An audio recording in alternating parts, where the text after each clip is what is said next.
Assalamualaikum warahmatullahi wabarakatuh. Perkenalkan, nama saya Etika Dwi Hardianingsih dengan NIM B118015, mahasiswa Fakultas Hukum Universitas Jambi.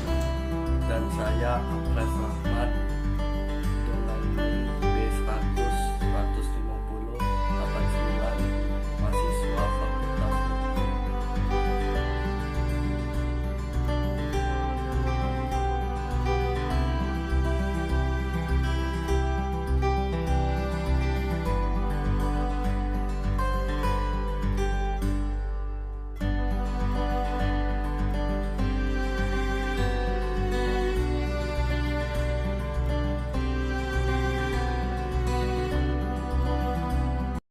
Dalam video kali ini, saya akan membahas tentang rezim wilayah laut guna untuk memenuhi tugas ujian tengah semester Hukum Laut Internasional. Oke teman-teman, wilayah negara pada dasarnya meliputi 3 bagian, yaitu wilayah daratan, wilayah lautan, dan wilayah udara. Namun dalam video kali ini lebih difokuskan ke wilayah laut, yaitu khususnya rezim wilayah laut. Hal demikian karena praktek internasional menunjukkan bahwa wilayah laut merupakan wilayah yang kompleks dan menimbulkan banyak permasalahan dalam pengukuran batas wilayahnya.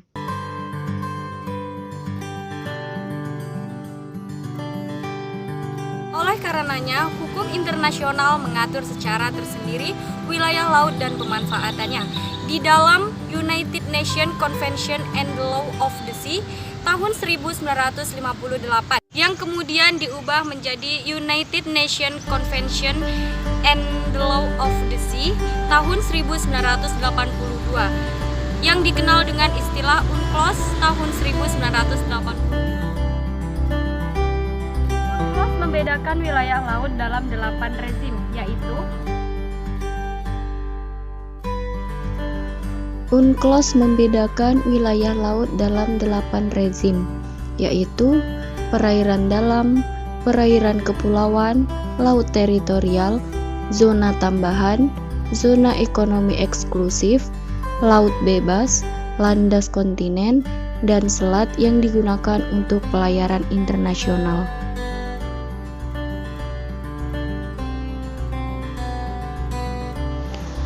Berdasarkan UNCLOS, dasar untuk mengukur lebar masing-masing wilayah laut tersebut adalah garis pangkal, yaitu garis yang ditarik pada waktu air laut surut. Sebuah negara dimungkinkan menggunakan 3 garis pangkal yang meliputi garis pangkal normal, garis pangkal lurus, dan garis pangkal kepulauan.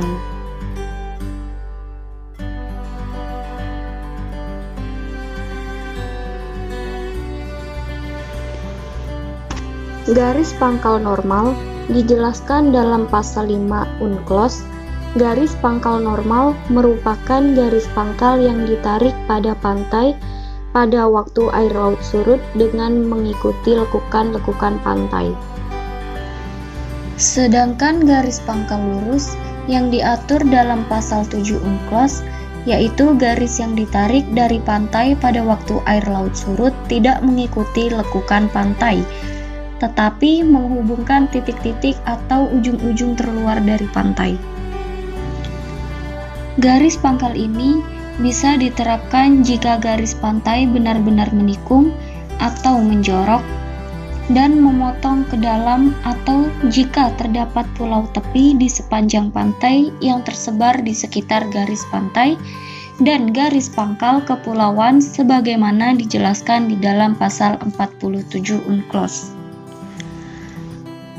Adalah garis yang ditarik dengan menghubungkan titik-titik terluar, pulau-pulau atau karang kering terluar dari kepulauan suatu negara. Garis pangkal kepulauan ini hanya bisa dipakai oleh negara kepulauan seperti Indonesia dan Filipina.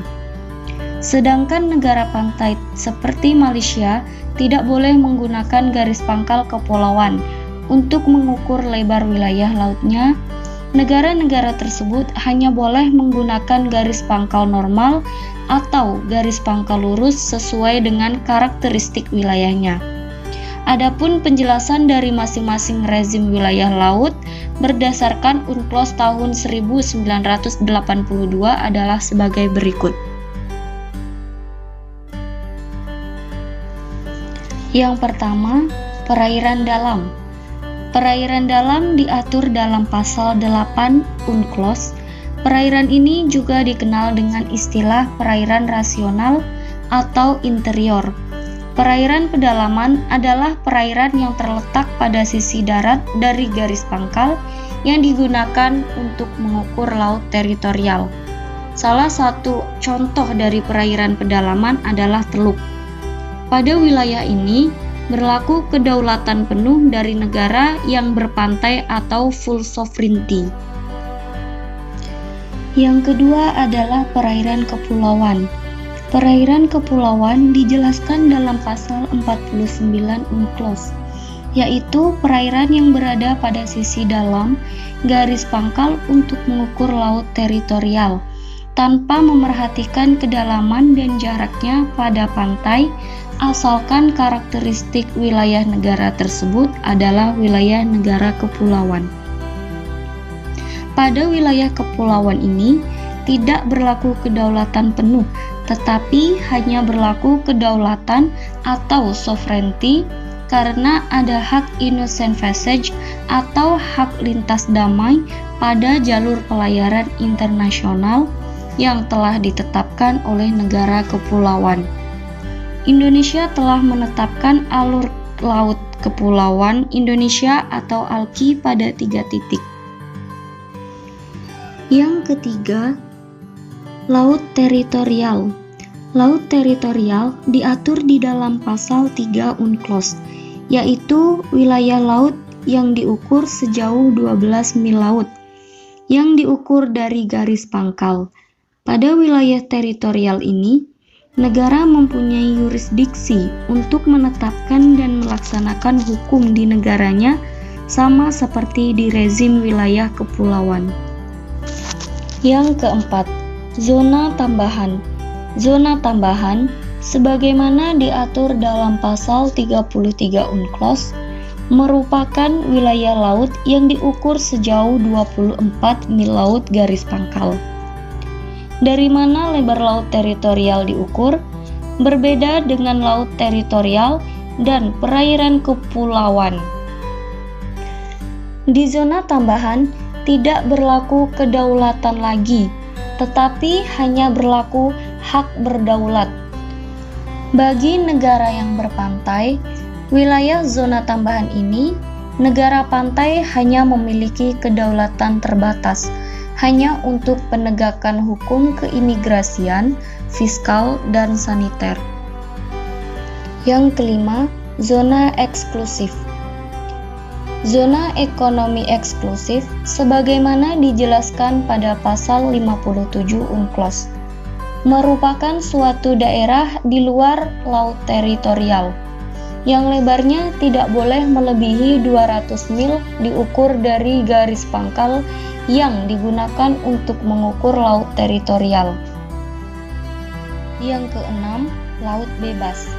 Laut bebas sebagaimana diatur di dalam pasal 86 sampai 120 UNCLOS adalah wilayah laut yang terletak di luar 200 mil dari garis pangkal di mana lebar laut teritorial diukur. Pada laut bebas ini berlaku freedom of the sea, oleh karenanya semua negara bebas untuk melakukan eksplorasi dan eksploitasi di wilayah ini dengan batas-batas yang telah ditentukan di dalam UNCLOS. Yang ketujuh, landas kontinen. Landas kontinen pada awalnya merupakan istilah geologi yang kemudian menjadi bagian dari istilah hukum. Menurut pasal 76 UNCLOS, landas kontinen yaitu daerah dasar lautan dan tanah di bawahnya yang berada di luar laut teritorial yang merupakan kelanjutan alamiah dari daratan sampai ke batas terluar tepian kontinen atau sampai jarak 200 mil laut, diukur dari garis pangkal. Yang kedelapan, selat yang digunakan untuk pelayaran internasional.